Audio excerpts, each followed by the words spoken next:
I'm a little bit fanboying right now, but aside from that, I'm gonna be actually legit and have actual points that make sense. Why Macklemore is actually potentially one of the best and most realistic rappers to me, and probably the most influential through this tough time right now, uh, is probably because he's so real. I mean, you see like Wiz Khalifa, Lil Wayne, and I am a rap fan, I'm not gonna lie, but I'm also open to other genres, pop, rap, rock, heavy metal, screamo sometimes, depending. Screamo's kind of the edge for me, personally. Moving on, Macklemore. The reason why I'm actually kind of proud that he came out and is actually still getting big, and most of you probably only know him for Thrift Shop, but how about this song? If I was gay, I would think hip-hop hates me. Have you read the YouTube comments lately? Man, that's gay, gets dropped on the daily. We become so numb to what we're saying. A culture founded from oppression, yet we don't have acceptance for 'em. Call each other faggots behind the keys of a message board. A word rooted in hate, yet our genre still ignores it. Gay is synonymous with the lesser. And how about this one, seriously? He just wanted to act like them. He just wanted to rap like him. Us as rappers underestimate the power and the effects that we have on these kids. Blunt past, ash in the tin, pack being pushed, harassed by the feds. The fact of it is, most people that rap like this talking about some shit they haven't lived. Surprise, you know the drill. Trapped in a box, decline record sales. Follow the formula, violence, drugs, and sex sells. So we try to sound like someone else. This is not Californication. There's no way to glorify this pavement. Syrup, Percocet, hit an eighth a day will leave you broke, depressed, and emotionally vacant. Despite how Lil Wayne lives, it's not conducive to being creative. And I know cause he's my favorite. And I know cause I was off that same mix. Rationalize the shit that I try after I listen to Dedication. But he's an alien, I'd sip that shit, pass out or play PlayStation. Months later I'm in the same place, no music. So clearly, as you can tell there, we had Macklemore and Ryan Lewis, which I don't get. Ryan Lewis does the videos, but I guess, I guess they're really good friends, so he includes them in the title. And I get that, because it's fine. He did the video, and I guess he should give credit right away in the title.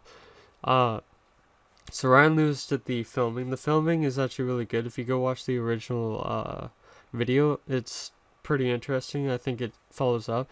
But the first song was Same Love, and that's about gay marriage, and that's actually before most of the gay marriage became legalized in many states. And to me, I'm actually kind of happy that it is, because to me that feels like if you say you can't let someone get married when they're gay, I feel that you're taking away their rights. Like, I mean, we might as well be calling black people niggers again, and don't get offended by that because I'm only using that as an example of what we used to do as the white race. Let's be honest, it was mostly white people who would call black people niggers at that time. Don't get offended, like I said again. If you got offended, then sorry, but it's a point and it's real, and that's real life. The second song, which is called The Other Side.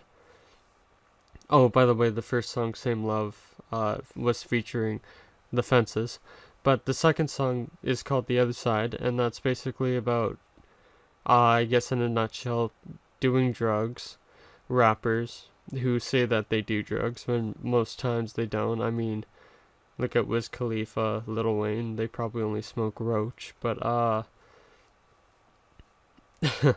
but basically it's just about drugs and rehab and rappers, just to summarize it up. But I find that people, when they only know one side of Macklemore, and that's the mainstream side, it's all just basically about the money and the sex, and I've got a big cock, as it says in Thrift Shop in one of the verses. I find that's a little bit wrong because it just doesn't make sense. I mean, why aren't his songs with deeper meaning and much more value not as mainstream as Thrift Shop?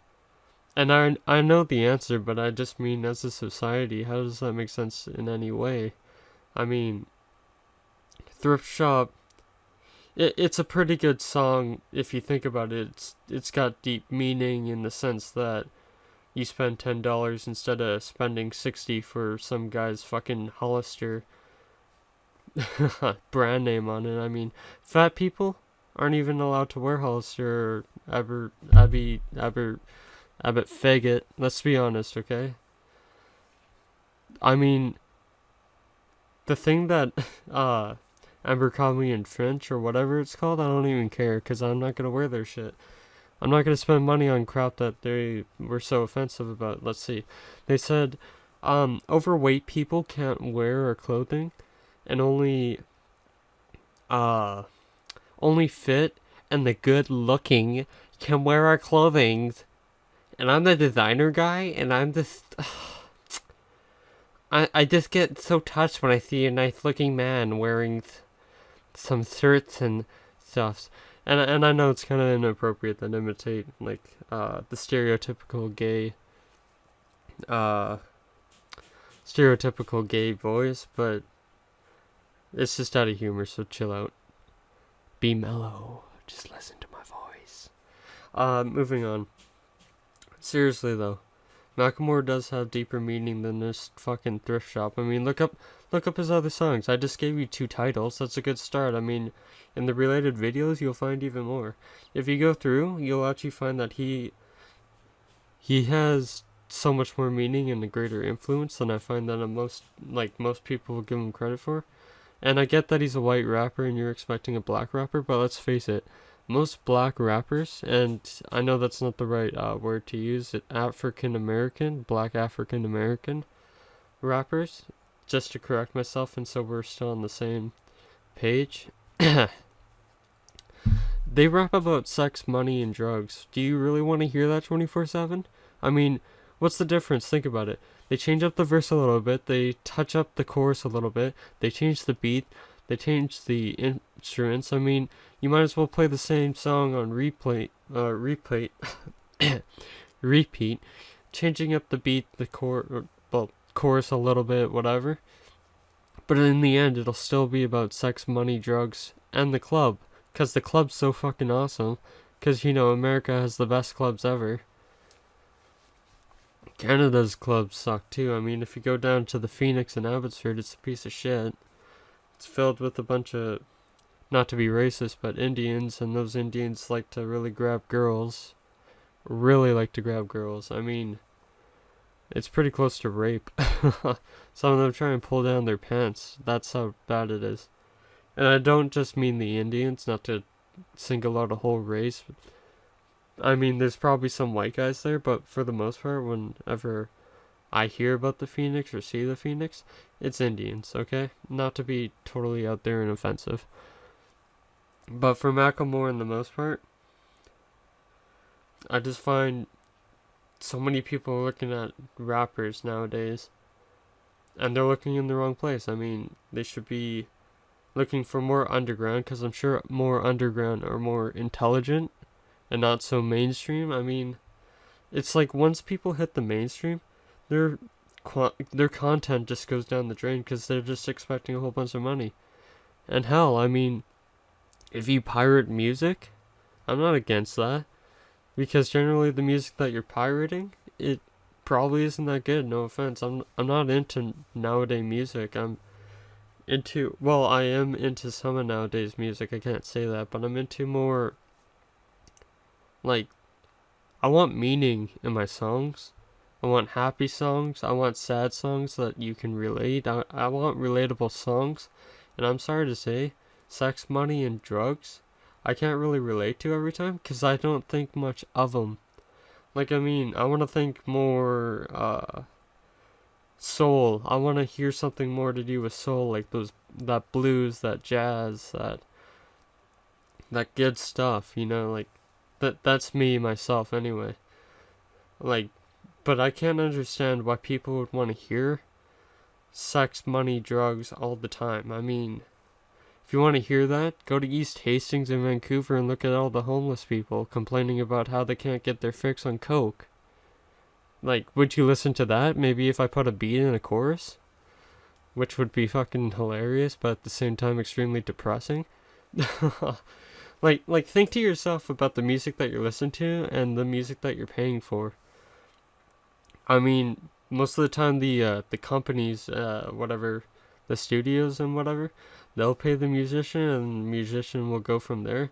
But after that, generally you're paying the studio and then the studio reflects that pay and gives the musician more money. But if you don't buy their content, guess what? That shit goes away pretty quickly. We'll actually generally get better shit. Like, I mean, look at Rise Against, okay, right? Their music you would used to listen to, like if you're a fan of Rise Against, I should say. But now their new albums, you'll probably say suck compared to their old, and the reason be well, they're older, like from say early 2000s or whatever, because I mean they lost their touch, I guess, or they're just trying something new, right? And you're just not into that. You're into the old. Rise Against was a poor example, but a better example would be, let's see. Some people say Metallica has really gone that way. I'm a big fan of Metallica. I know how to play Nothing Else Matters and other songs, I think, on acoustic guitar, to be exact. Guitar. Uh, but I can't get it. I don't understand why this new generation's all into this bullshit that they just keep on portraying. I mean, Katy Perry, songs that she sings about, parties, drinking generally. I kissed a girl and I liked it. Well, good for you. You're a lesbian. I mean, keep it to yourself. I want to hear songs deeper meaning, and I mean, you can go against me because this is just my opinion, and I want you to. It's fine. If you like that stuff, good for you. But most of the time, when I hear about someone talking about a new song or something like that, they're generally talking about what happened, like, not what happened, but the musicians that were played. Like, man, this song's got some sick bass, man, or it's got some sick techno in it. I mean, oh my god. Oh, did you hear the guitar? Did you hear, I don't know, whatever instruments that they're using in that song, but the thing is, I just can't understand why people would listen to a song just for its instruments alone. I mean, if there's lyrics, generally those lyrics add deeper meaning. For example, Stairway to Heaven. I mean, it adds deeper meaning to the song far beyond just the instruments. And I mean, instrumentals are pretty cool. I like instrumentals. I can listen to anything from techno, dubstep, depending on dubstep. I'm a little bit more pickier with my dubstep. Uh, Freaking rock. I love rock. Rock is one of my favorites. Pop. Pop has some interesting instrumentals, but sometimes I find that the beats and the instruments are repeated a lot. For example, that bloody snare. Please. Songs with bloody snare in it all the time, and it's not actually called bloody snare, I'm just adding bloody in front of snare to add more emphasis. But that snare, I hear it in like 3 songs out of probably 6. Okay, like, it's overdone. That's just too much.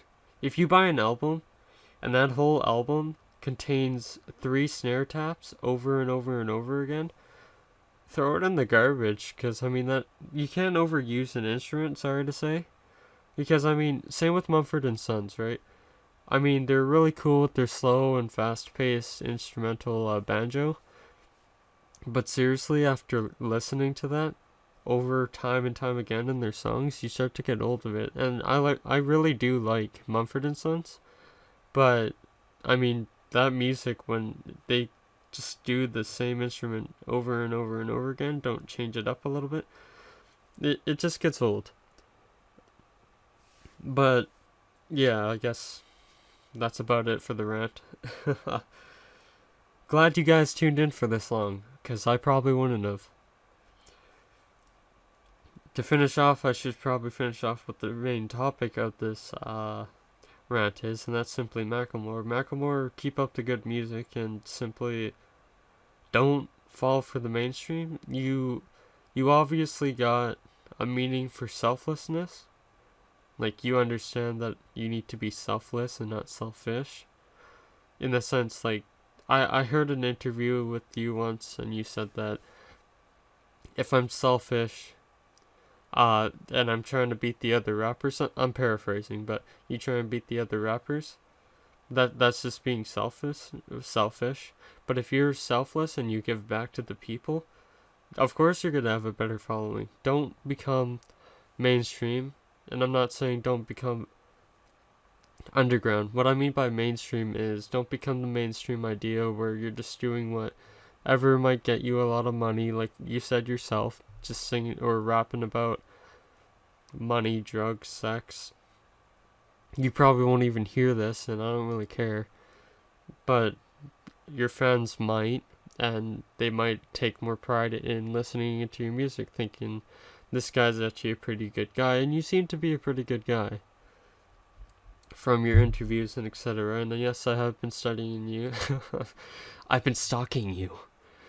And yeah, I guess I'll just leave it off at that note. If you guys enjoyed this rant, please do share. I don't care if you like it, you can dislike it. I would dislike it. I find it too opinionated, and yeah, you can share it, like I already said. You can subscribe, but personally, that's up to you. I wouldn't. But just do whatever you want. If you want to listen to more of my rants, tune in more, I guess. But yeah, anyway, peace.